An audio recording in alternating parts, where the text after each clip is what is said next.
nangyari sa atin? Parang naiwan. Pag ganun. Naiiwan. Parang Pagtakbo mo, lakad ko gano'n. kumbaga, yung katawan mo, nakagano na yung paa mo, nandun pa, Opo. na-establish mo, napilipit. Opo. Kailan ka nadali?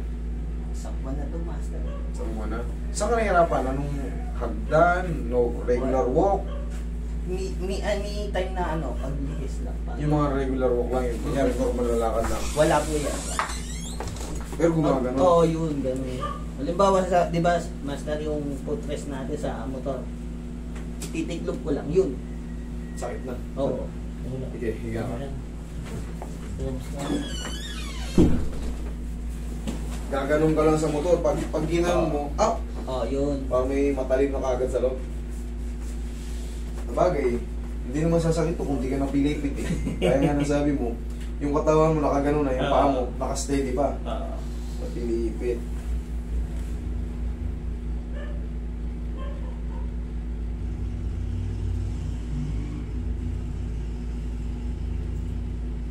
Pero good pa tong tuhod mo. Kukunti yung ano. Ayan, maliit pa yan. Meron kasi ako nakakapaminsan na ang dami na nakasagabal. Katulad ito. Yan. Oo. Yan. Ito, manipis na manipis. Ito, manipis. Manipis pa to. Good pa yan. Hindi ka pa makakaranas ng ano.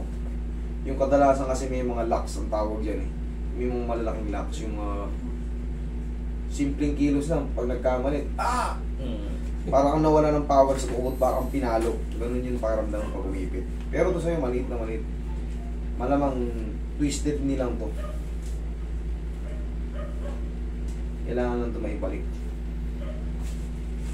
Sa tulong ng mga pectus camatis.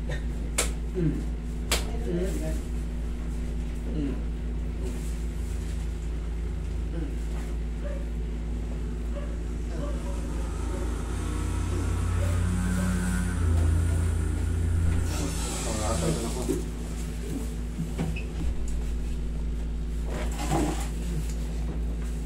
Relax lang. Masarap. Thank you. Hindi naman masakit, okay lang. Okay.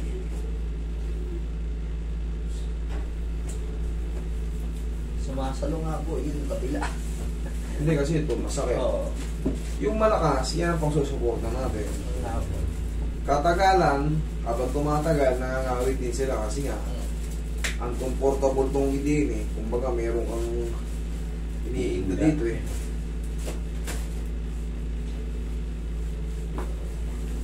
Talaga saan po kayo? Valenzuela po.